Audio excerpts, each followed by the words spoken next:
G'day friends and fans, welcome to Dave Talk Stuff, Ukraine War update for the 8th of July 2026.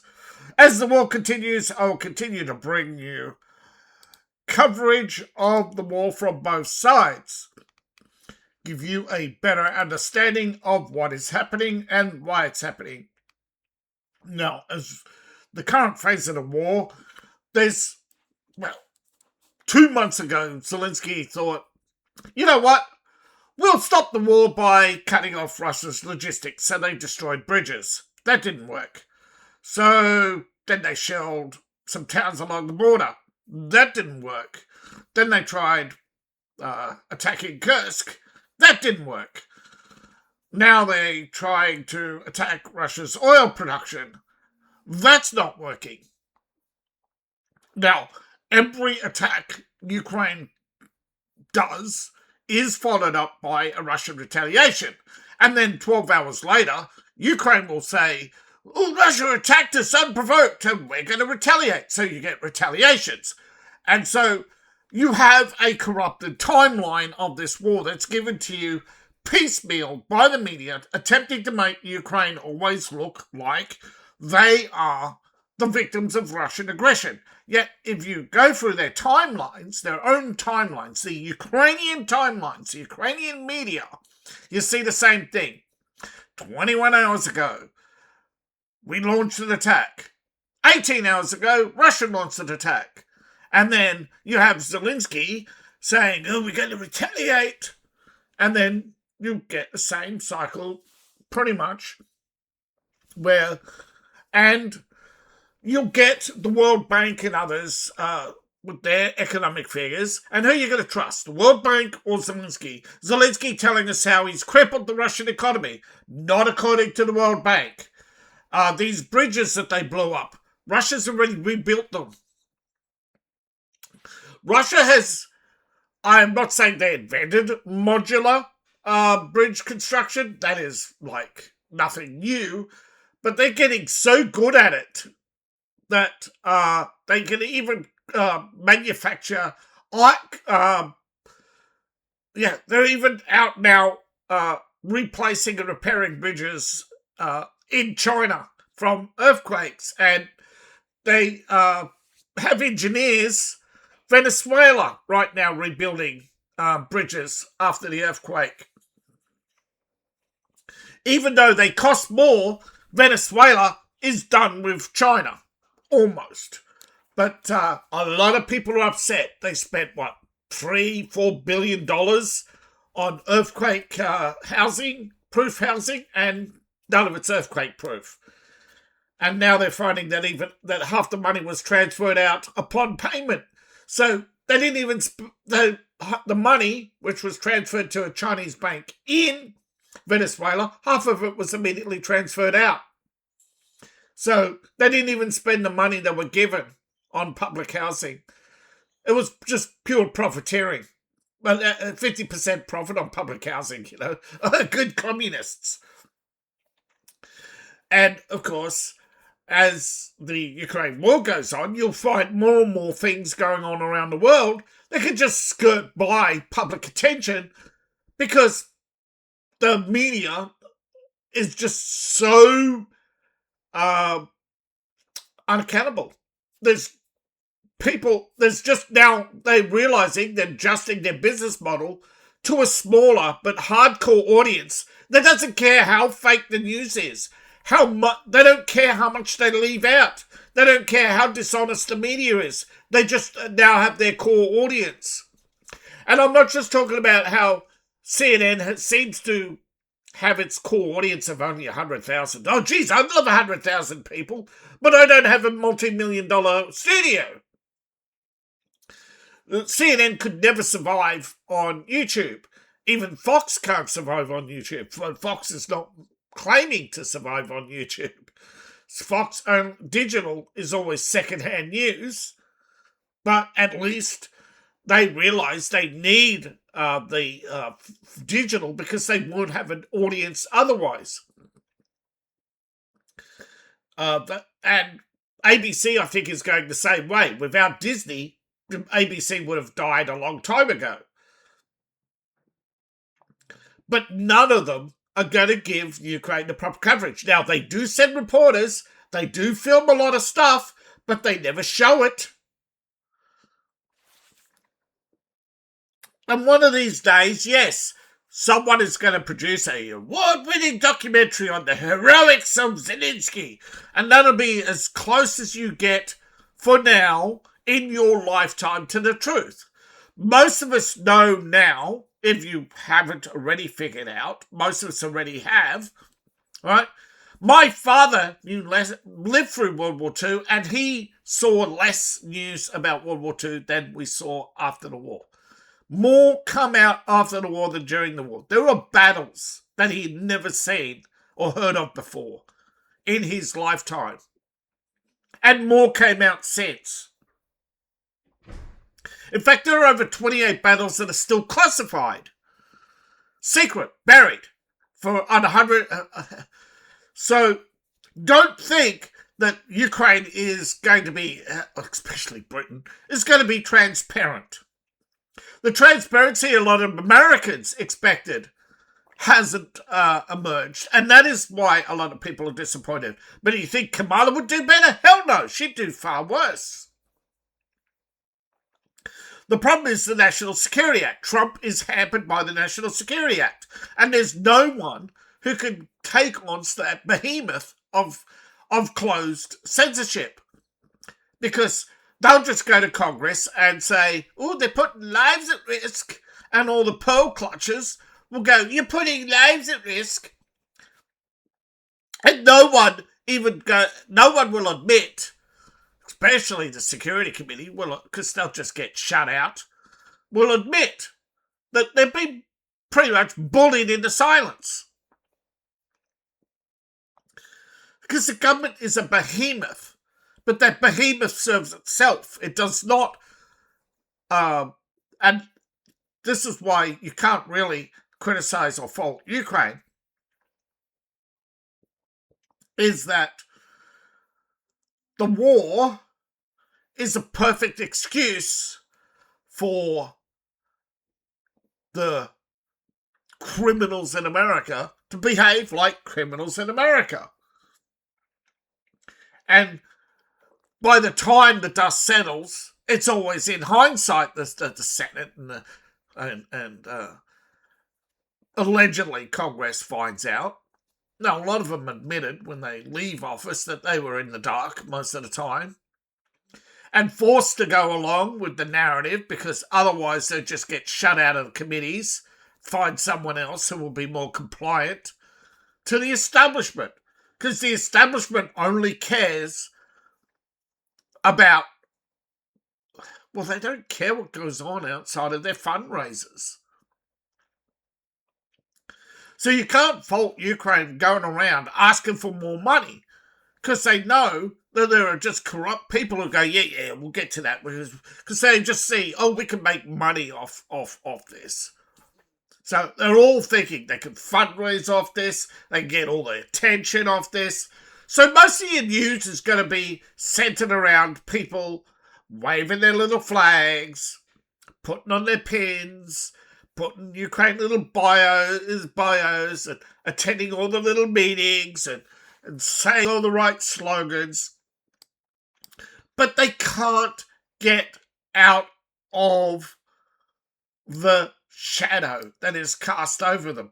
And that shadow is Trump's demand to end it. And of course, the Eurocrat, now you've seen it with Nancy Pelosi, the NATO meetings, where all the senior leadership goes every year to NATO. They go to Brussels, they do the usual tour of the NATO headquarters, SHAFE, the Air Force Base, a couple of army bases. They go out to Germany, see some tanks on parade. They see a marching band or two. They go to Poland and see a couple of marching bands there. Sometimes they visit Romania and they look at the frontier. Because remember, Ukraine used to be the frontier, right? And then they'll go home. Of course, they'd spend a two-day whirlwind tour. and they'd spend 2 weeks because the security arrangements, and staying at all the fancy hotels, having all their fancy dinners, hookers and blow, right? So you can imagine, right? You can't blame Ukraine for all that. Ukraine is just the latest in the long line of wars that the profiteers have sunk their teeth into. And so when you hear statements about it ending soon and see the look, when you look, I guarantee you, right, tonight, when Mark Root goes on television, you look how pale he is, right?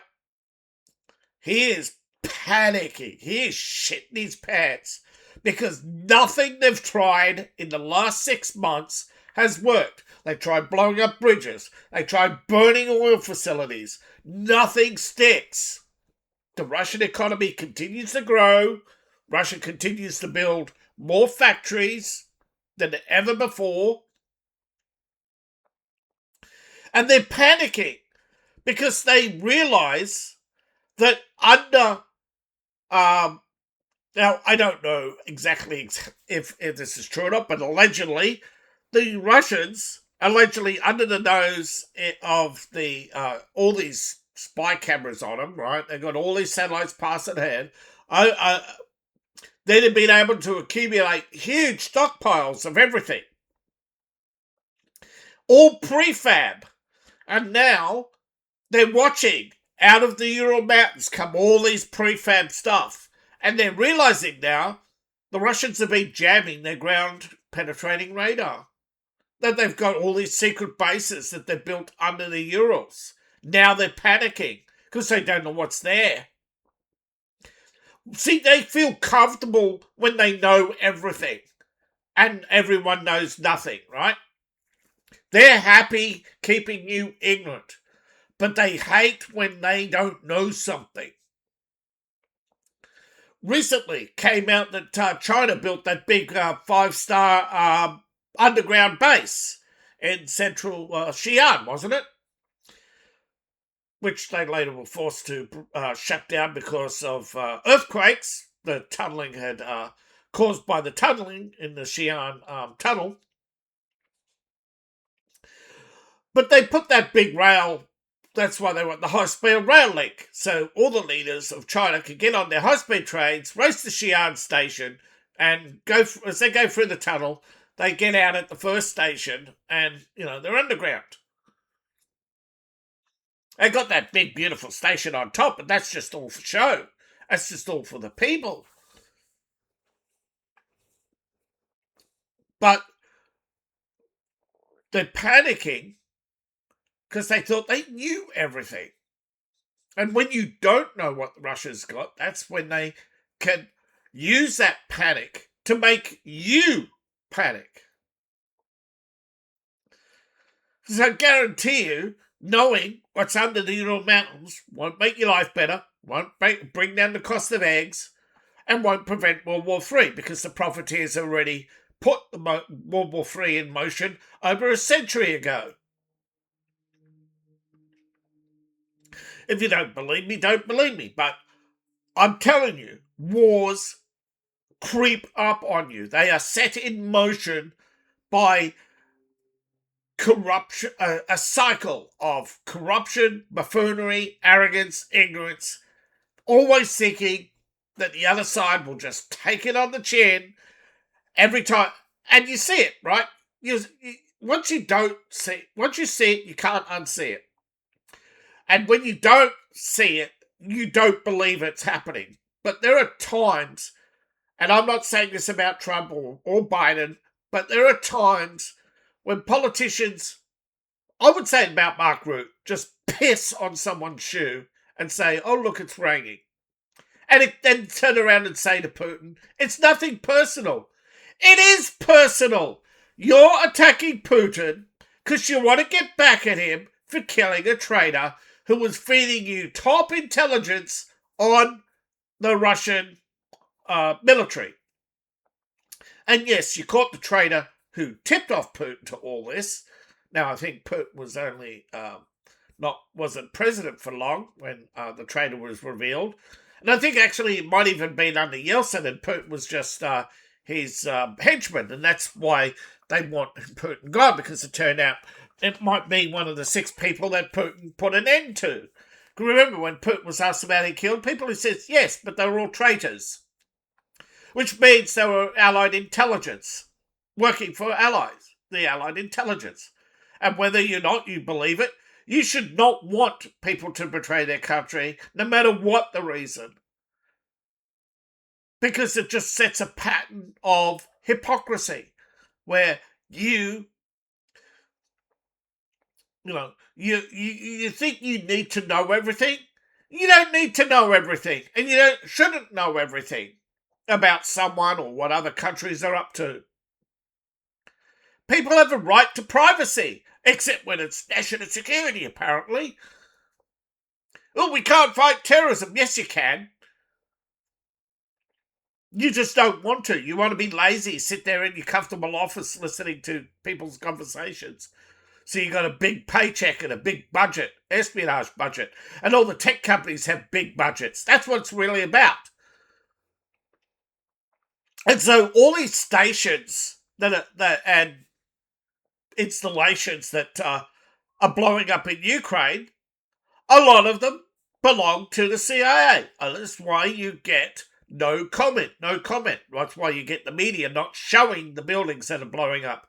But I guarantee you look at every building that blows up, they got a big-ass aerial on their roof. A really big-ass aerial. Because in Europe, they all use, going back to the 60s, they used a version of the internet that was based on microwave and radio waves. They didn't use cable, they used the microwave system to link all the headquarters. So remember, you only got a short distance between it all. It's only, So as we go around the map, we can see, they hit Kiev a lot, shut down communications, so they rock back in with towers and put them up on another building roof. But then we go around the map and we see there is fighting here at blah, blah, blah. I'm trying to read it. Slobodowski in Sydney. No, fighting for now. There's hardly anything going on here. That has been for quite some time, nothing. Although the Russians have expanded their territory here and continue to pressure. It seems to be slowing down north of Kharkiv, and they're starting to fill in the gaps here and there. But they have, here and there, had breakthroughs. But in most places, they haven't. And then they go, here. Don't know what happened to this one. It just disappeared. The Russians have taken territory here. That's about it. Kupiansk, lots of fighting, nothing happening. Lots of fighting, nothing happening. Lots of fighting, and you'll get the same, more of the same. The Ukrainians are still trying to contest Kostnikovia. They're still trying to retake Kostnikovia rather than mounting a defense at Drushkilia and Russia, which means they're buying time, which means they're not prepared, or they realise their defences in Kostnikovia were the same in Drushkilia, and they're realising that these portable bunkers that Zelensky has been trying to sell the Europeans aren't worth a piece of poop. Which is not a shock, right? Imagine, bunkers turning into coffins. Did you learn your lessons on D-Day? Guess not. Alright, so let's go around the map. There's lots of activity, but again, nothing major has fallen. Only lots of little movements on the map. And again, most of the red dots inland, this is only half, right? There are, let's see, 123 drones, 108 allegedly shot down, but, well, at least there's some markers, and most likely more than one drone per target. But do they show us the targets? Hell no. But there was a missile strike in Belgrade. Now, a quick reminder, this channel is sponsored by you, the viewing audience. Empire Vowels, that's one word, empirevowels.myshopify.com, your one-stop shop for your magic enchanted treasures based on my writing. The dark magic coffee mug. You like your dark brew? So do the elves. They love the dark brew. Coffee! All right. Recently, Russia chose to shut down. It was not forced to shut down one of its T90s for making more BLTRs and shutting down the T80s. Now, what happened to the T80 production facilities? They started churning out new T72s with Arena M APS. Now, Arena M APS is a combat system to protect tanks. Now, this was previously seen on T90s. This is the T72 B3A, so it's a new variant, one that is less than a year old, but it's already seeing combat in Ukraine. It's being rushed straight to combat. But, see that? This is what they call infrared webbing. It blocks infrared. And disrupts the pattern on pattern recognition as well. These carpets, and they are literally a carpet, are laid onto usually T90s. But with the increase in production in T72s, I think Russia's going to be scrapping the T90 and going to the T99. I think they're going to upgrade start scrapping the T90 and come out with a T99. Although there is talk of the T125, I think that's just talk. I think that's a test model.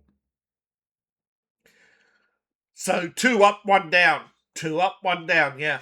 And they're going to continue. But basically, it's a series of sensors that detect incoming drones, and they set off embedded mortars.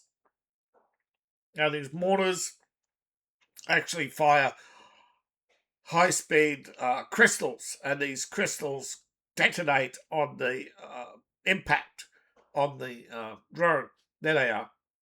That's the Arena system, an array. There, see? Of course, it's got reactive armor and all the other stuff. There's the blowhole. A lot of tanks have blowholes. That's a weakness on tanks. That's the Arena system. Again, this is so you understand what's going on in Ukraine. You can see why the Ukrainians, because the Russians are not as weak as the Europeans have made them out to be. Now, yeah, the T14 was the first with this technology, then the T90, and then now the T72. Why not the T80? Because the T80 was a hardened shell tank. It was meant for nuclear combat, to roll in after a nuclear weapon. T80 was too expensive to retrofit, so they scrapped it. And now the T90 is starting. Now, they have made other changes to the T72. Right, so they have a auto rack, as you can see. It's got specialist Sabot ammunition. That's to take out bigger tanks than it. Now, it's claimed that Russia has depleted uranium. As far as I could tell, Putin has put a order banning the use of depleted uranium and has instead opted for tungsten titanium alloy in its and uses a heavier Sabot, 90mm instead of the 70mm saber. But you can see there's the fin folding rounds. These are the saber Sabots. they're a bigger sabot than the standard Russian. So yes, there you go. There's the selector. They got two lots, two wheels. So you got the autocannon, additional armor on the autocannon's feeder. On the bottom there, you can see it's leisurely sitting on an armor plate. There's the rotator. Now, recently they did increase the speed of the auto loader. I think it can do now 12 per second, or 12 per minute, sorry, rather than 10 per minute. They're trying to increase the stabilizer. And yeah, there, see, you can see it's under the turret. Yeah, mounted under the turret. They're mortars, technically.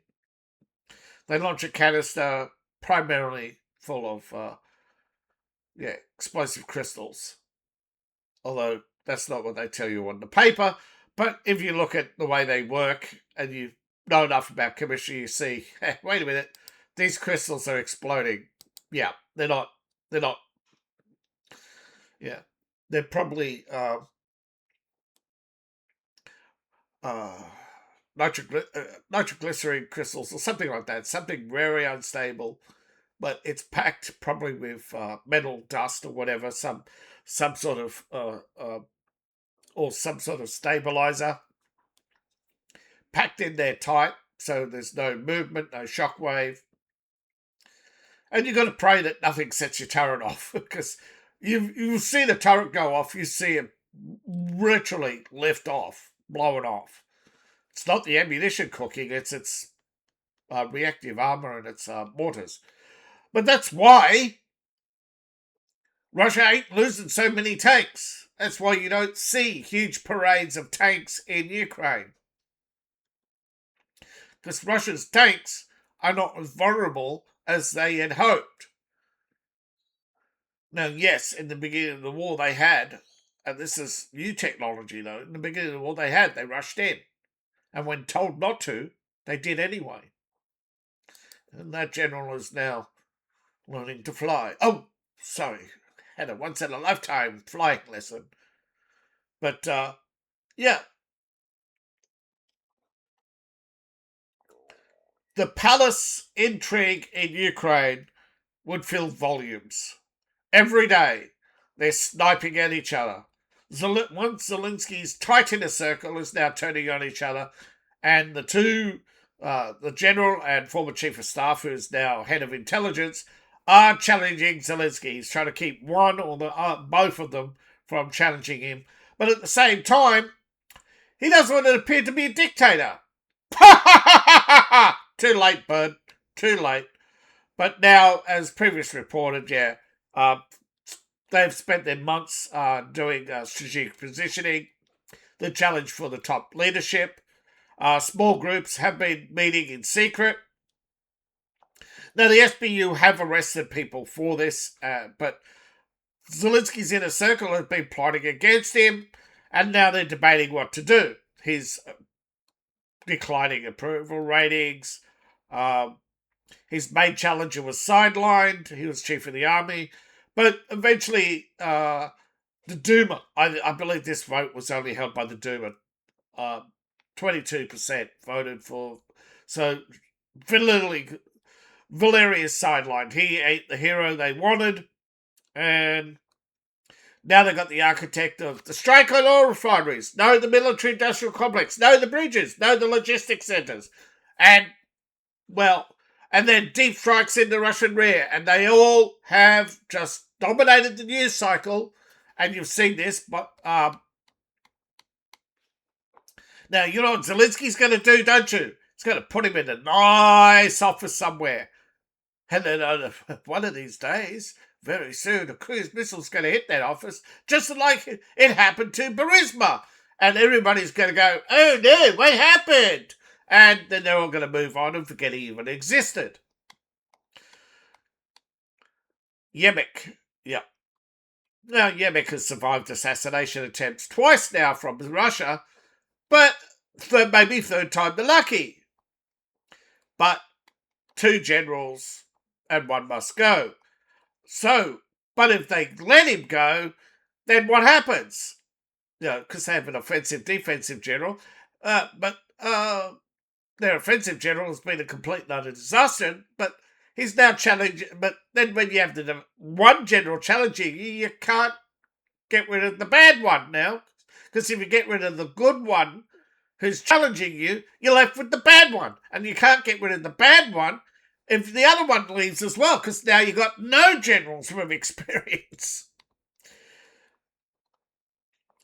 Now, again, it's only a matter of perspective who's good and bad, but from Zelensky's point of view, he's got a general who hasn't delivered on his offensive campaigns, but his defensive general is not that far behind, but the problem is his defensive general wants to be the leader of Ukraine, and his offensive general is offensive to Ukraine.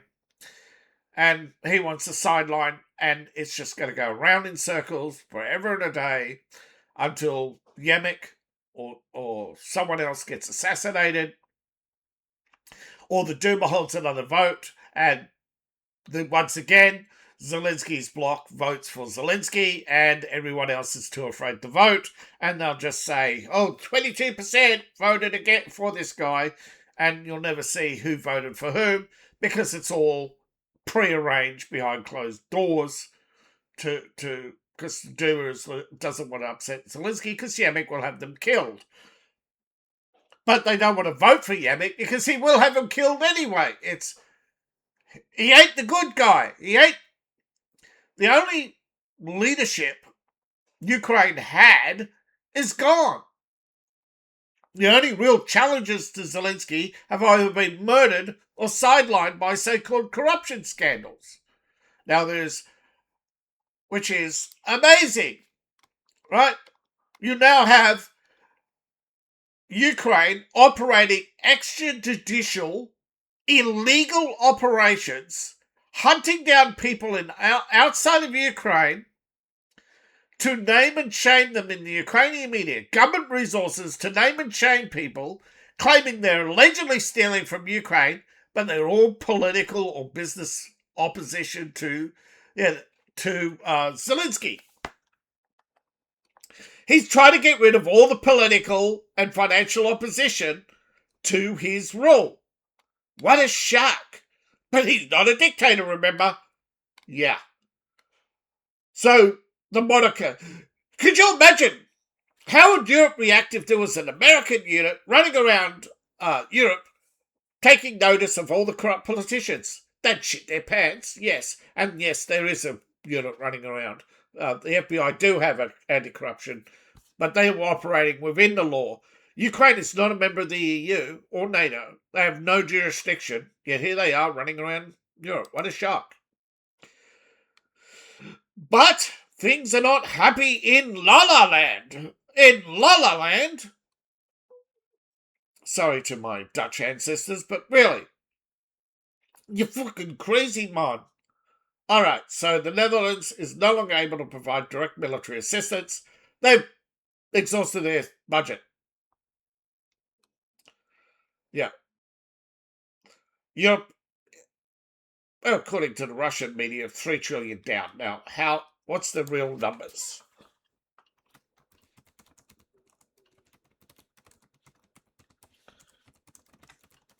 Three years. How much has it declined?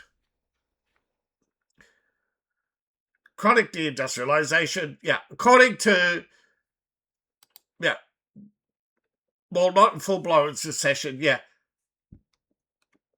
See, they won't give you the figures, but for the Russians, 11, I think it'd be worse if there wasn't 11 trillion in bonds. If Europe didn't have so many bonds right now in the European Central Bank, I think their economy would have shrunk. Their economy has grown only because the US economy has grown and the flow of bond payments has increased just enough to bail out Europe. But according to the Russians, the European economy is 3 trillion down on projected growth. That doesn't mean they lost 3 trillion. It means they did not make they could have made 3 trillion more had they not deindustrialized, had they not sold off so much to China. Yeah. The Russians don't want Europe selling everything off to China because it puts more pressure on them. Because if anyone's going to buckle, it'll be Russia before China will take Russia before it takes over Europe. So there's no surprises. Putin's playing a very balanced game. He's caught between the rock and he's caught between the immovable idiots of Europe and the hardliners of America who want to see Russia destroyed. And both, you look at all the hardliners who want Russia destroyed, Mitch McConnell, Chinese wife. You look at all the people associated with China. A lot of them are never Trumpers too. And you look at them, they're not just all Democrats either. But all those, and not all Democrats are linked to China also. But you look at it. But ultimately, you have over $1 billion in programs that have, that have not paid off. The weapons to Ukraine, how many didn't make it in the last shipment? 3 billion in the last month destroyed. That's the value of missiles destroyed last month in that big rocket attack by Russia, the Orsk. Yeah, probably $1 billion of that came from air defense program, and they had to replace those missiles. Yep, but they have given some. They just can't give as much as they could before. They're running out of money. Their economy is crumbling.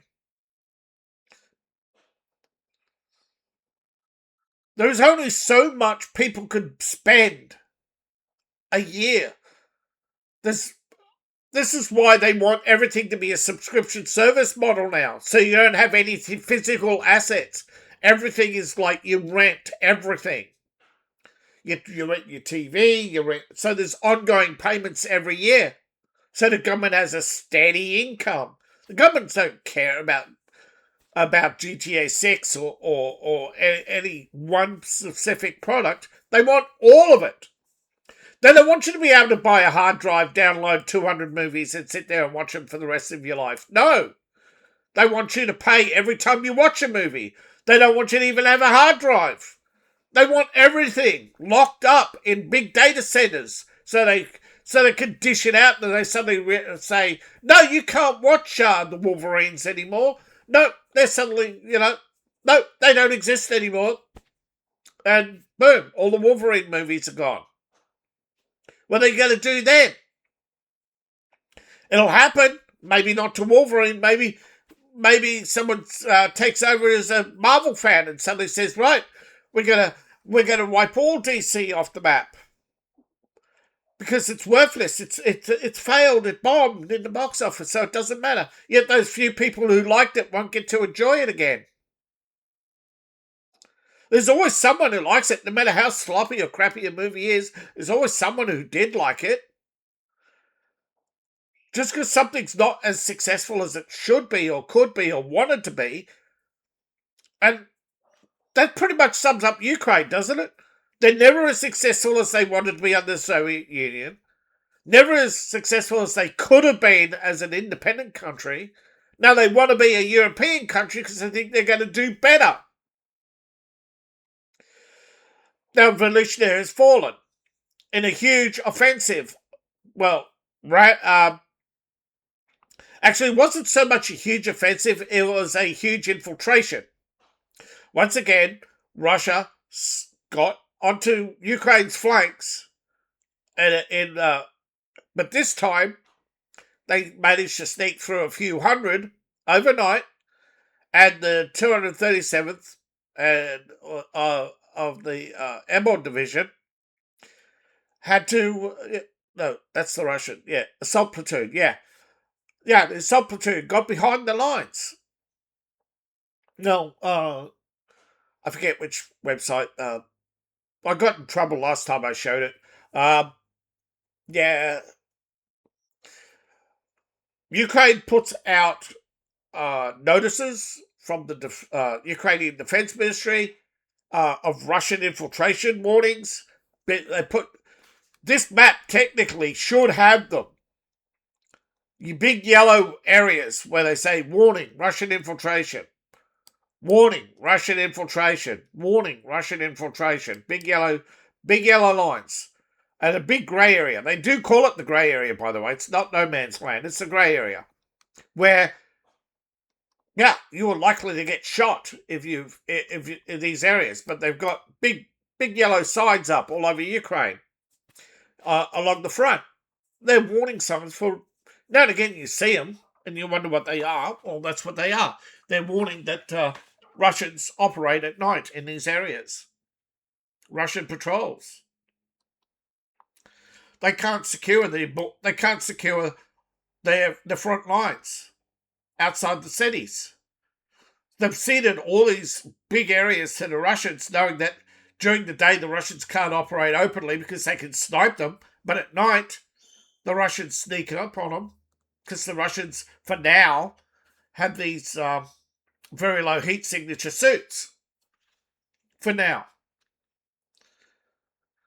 while they have the advantage, this is why they're so desperate to break the Russian certain Russian industries because they know the suit is petrochemically made. That the suit on tanks is even a bigger threat because imagine a tank that can roll up unseen because they rely on electronic sensors to watch their front lines. You know, remember Nancy Pelosi? Oh, we don't need a border wall. We can use electronic security. Really? Like you used in Russia, like you used in Ukraine. All that electronic security, and the Russian troops just rock up and they go, ta-da! And they suddenly find that Russia's got this huge city under Europe because they can send false signals for years to your satellites. Now they're shitting their pants and know what to do. These companies got billions in investments and contracts. They'll have to find a way to break the Russian army. Otherwise, defense contracts are out the window. The four horsemen of the apocalypse are having an epileptic fit if they can't defeat Russia in Ukraine. Because people start to question, why do we give you billions of dollars again? Now, Russia's claiming it was forced because the EU did not listen, and nor did the US. You forced us to invade Ukraine. You can dispute this. Don't call me Russian bot. I'm just giving you the news. I'm just telling you how they're thinking and what they're saying. But this is Dmitry Peskov with an interview with the Swiss. The other day I made a mistake. Walsh is Swiss, not German. I said German, didn't I, the other day? I apologise to the Swiss for calling you German. You hate it when I point out the truth. How many of you really are German? How many of you really are Italian? Right? There's not that many native Swiss, by the way. I think 50% of the population, well, see, properly, most of them, see, Switzerland's a mix of French, Italians, and Germans through the various wars in the region. But there is actually I forget the name of them, but there is actually a native Swiss Alpine people. And there aren't that many of them. And every year they meet in Alpine villages and hold a Swiss National Day. Yeah, but you'll see them. They look like Bavarians with the funny hats and all that, but they're actually Swiss. But yeah, a lot of Bavarians there's a lot of still probably a lot of Alpine people who are actually German as well. But regardless, right, you'll soon see whether or not they can break the front line. And if they can break the front line, then Ukraine has a chance of ending the war on its terms. But until they can do that, Russia is going to dig in, and in areas they will not be able to force the Russians out. And for every attack that Zelensky can launch, Russia can do twice as much damage to them back. Now, you'll hear on Fox News, oh, Russia's losing 3 men for every dead Ukrainian. Casualties are not dead. 70% of casualties are Ukrainian. What are you talking about, Fox? Propaganda news. You're playing right into the Liberals' hands. There are people who are trying to desperately make Ukraine to be heroes because they want to keep their access in the media. And the only way to keep their access in Ukraine is to parrot Zelensky. Otherwise, you get shut off.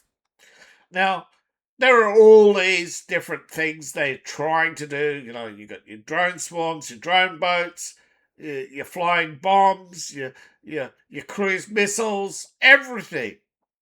Even stealth air infiltrations aren't working. Well, again, there are only British stealth air infiltrations by Storm Shadows, but the more you expose Russia to all these different weapons that were originally specialist game-changing weapons for missions of last resort that have to succeed, instead they become mainstay. And when you make a special weapon mainstay, it loses its special status. You start to accumulate damage and you eventually lose some on the battlefield. You know, all these damaged or drones, some of them won't explode. And Russia got hold of, 3 unexploded Storm Shadows? Heck, one's enough. They got hold of an unexploded bomb, although that unexploded bomb did explode later. They got hold of an unexploded bomb in Iran, but unfortunately for the Chinese engineers, while they're trying to extract it, it did go off. But eventually, Russia will get your tanks, your electronics, everything. The longer you go, right? Look at Afghanistan. The longer you went, you eventually accumulated 90 billion in equipment. Thank you. That Russia is thanking you for, Mr. Biden. You talk about Trump being a Putin bot. That's all distraction from the fact that Biden left 90 billion in equipment that is now in the hands of the Chinese, Russians, and Iranians. And they are making improvements to their technology and their drones and improving the accuracy. They went from 9-meter accuracy to 3-meter accuracy. That's a huge leap. You don't need... See, in the past, Russia didn't think they needed cruise missiles to be that accurate because, hey, you missed by 9 meters with a nuclear weapon? Ha! You know, big deal.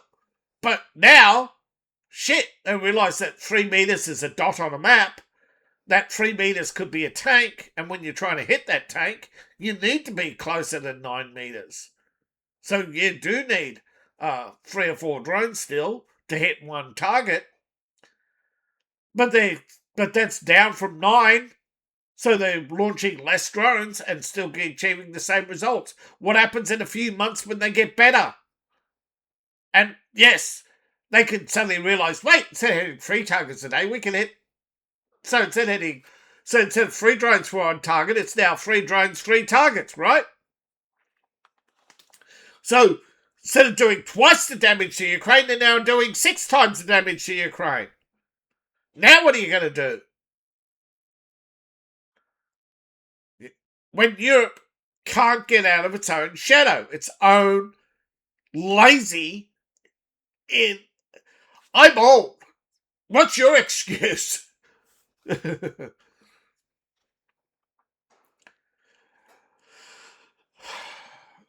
But this is opinions only. I think Russians knew and hit these targets before and will hit them again. They seem to be hitting the same targets, and Ukraine keeps repealing them back in the same place. Now, this could be part of a long-term strategy by Ukraine to get Russia into a pattern of attacking the same few targets while it works behind the scenes elsewhere to get more drones and ammunition and armored vehicles, etc., from other areas and other sources. And basically, that all the stuff inside of Ukraine is for show, right? Luring the Russians, have them spend ammunition on it, not much gets destroyed, and so rinse and repeat, keeps the Russians busy while Ukraine works out what to do elsewhere. And you think Russia hasn't figured that out? It knows. It can see the results on the battlefield, whether or not it's slowed down the number of armoured cars and whether or not it's slowed down the number of ammunition. When they start to see ammunition shortages on the front and start to see blowing up. But when yeah.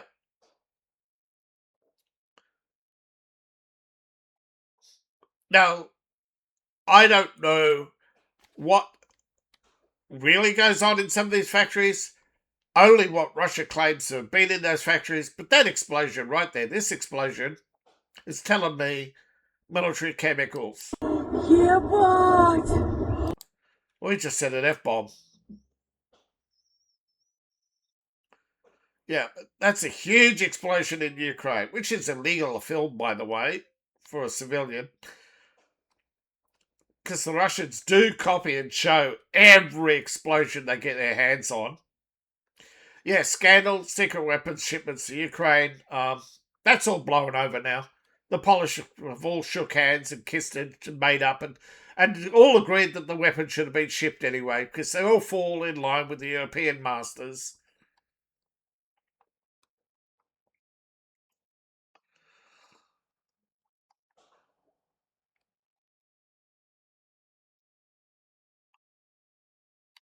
All right. Settlement. Russia has put forth yet again another, every month I think they do this, a political settlement to create a buffer. See, create a buffer continues. Yep. The Russian security zone. It'll be called the Russian security zone.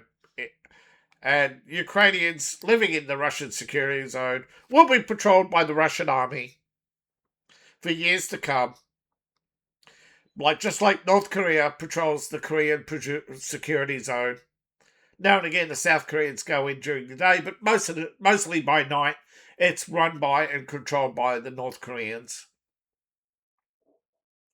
And as hostilities slowly wear out in 100 years, it'll be just like North Korea. North Korea has guaranteed its future.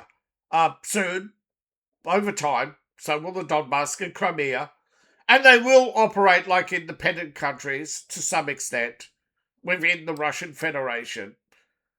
And they'll continue to, and you'll have Russian airbase, Russian airbase, Russian airbase, Russian airbase, Russian airbase, Russian airbase, Russian airbase, Russian airbase, Russian airbase, Russian airbase, and around these Russian air bases will be Army and along the coast, be Coast Guard and Navy. And eventually, over time, those will reduce to just a few.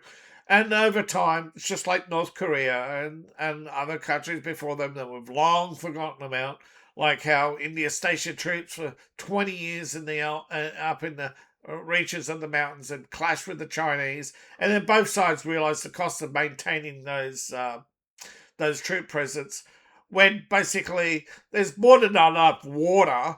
It's just that China thought, oh, I need more water.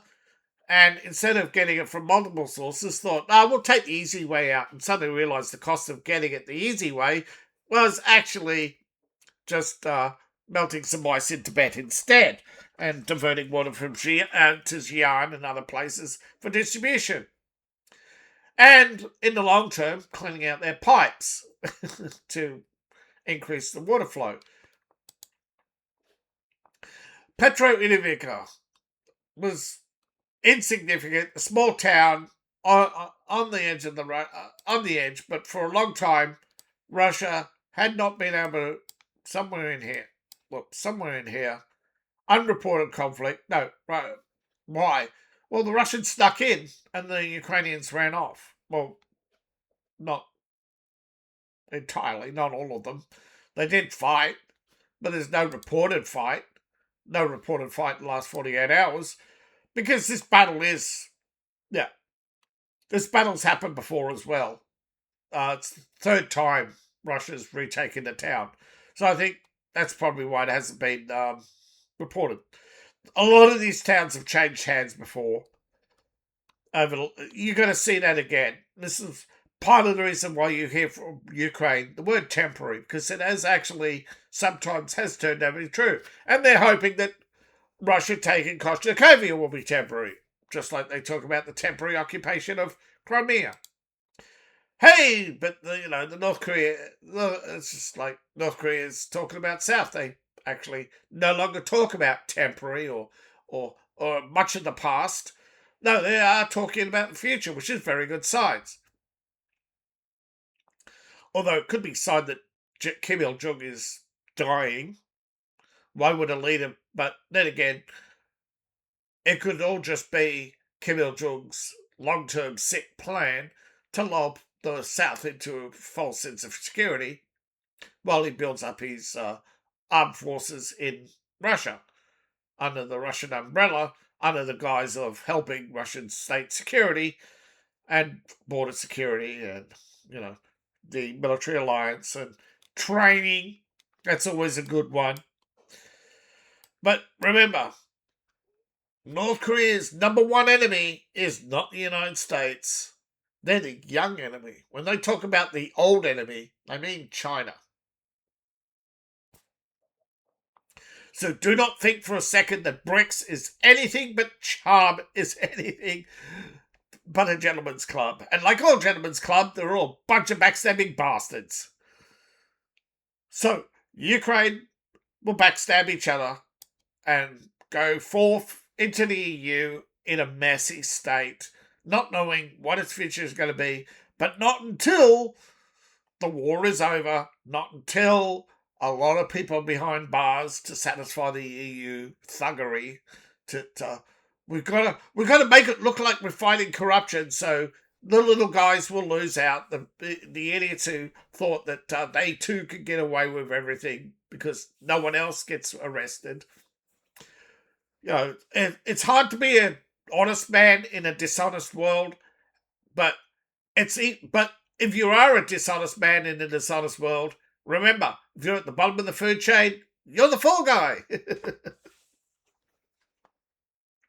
But some of them, of course, will go willingly to prison to protect their bosses and family, of course, from retaliation, and also just for the fact that prison is probably a holiday camp compared to their general miserable existence. Remember, we're talking about EU prisons here, not Russian prison camps. And don't forget, Ukraine has closed a lot of its prisons because they can't afford to operate them. Instead, they send their prisoners to the front. Yay, I guess. So Ukraine is a mess, but there's a glorious, glorious light at the end of the tunnel. Unless you think the light at the tunnel is an oncoming train. And that is, eventually Russia will come to some sort of agreement in which they put one tile on the table and says, right, we get this, and then they'll put another tile beside it and say, you get that. And then they'll just start going back to, right, these 4 points that you hate, I get, and these 4 points that you hate, you get. And we all walk away from this with something that resembles nothing we like. No one is happy, but the war is over. So Ukraine loses territory. Russia doesn't get the territory it wants. Russia has to deal with the irregular mess that on its side of the border, and Ukraine has to deal with the mess on their side of the border, and there'll be a big fence between the two with a lot of people standing around going, but my farm's behind that wall. and Ukraine will say nothing we can do about it.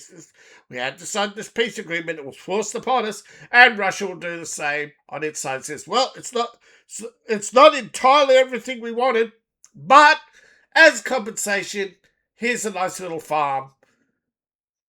Just clear out the dead bodies and the unexploded ordnance, and it's all yours. So that's just where Ukraine is going to end up, whether you like it or not. That's how Korea ended up. It's almost how Vietnam ended up. If it wasn't for LBJ, it would have been all over. But not. So you didn't learn from LBJ. You didn't learn from Afghanistan. You didn't learn from D-Day. Some victories are not worth the price. And that is a hard lesson. Because liberals always talk big, but they're not the ones who do the fighting and dying. They always talk big about justice and historical justice, but they're not there. They're not doing the fighting and dying. And I think once upon a time, America would, particularly Democrats, would have loved to have gone into the Donbass, held an election there, seen what happens for themselves, and gone home and says, well, we didn't like the outcome of the election, but we stand by the outcome of the election. But then you had the JFK era when they said, nah, we didn't like the election, we're going to nullify it and wait a few weeks and try again. No, what JFK, whether you want to believe me or not, JFK and LBJ, they screwed everything royally. So if you want to be technical, it started with Wilson's foreign policy in 1924. Abandoning Europe, abandoning the promise to the Germans, and allowing the British and French to tear their economies apart. Just because it was a threat to the British Empire to build a railroad to Damascus. Yeah. If you don't know, World War I was really started because Saudi, early days of oil in the Middle East, the Germans wanted to build a railway from Damascus through Turkey,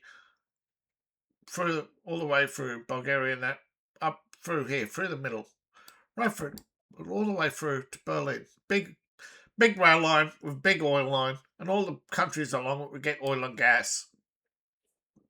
The British in Egypt said, no, that's a threat to our economy.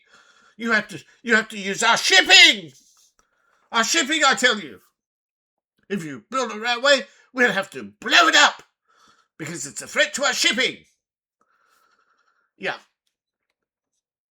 So whenever you hear it's in our interests, they mean in our economic interests, that someone is going to lose money and they have enough money to buy a politician.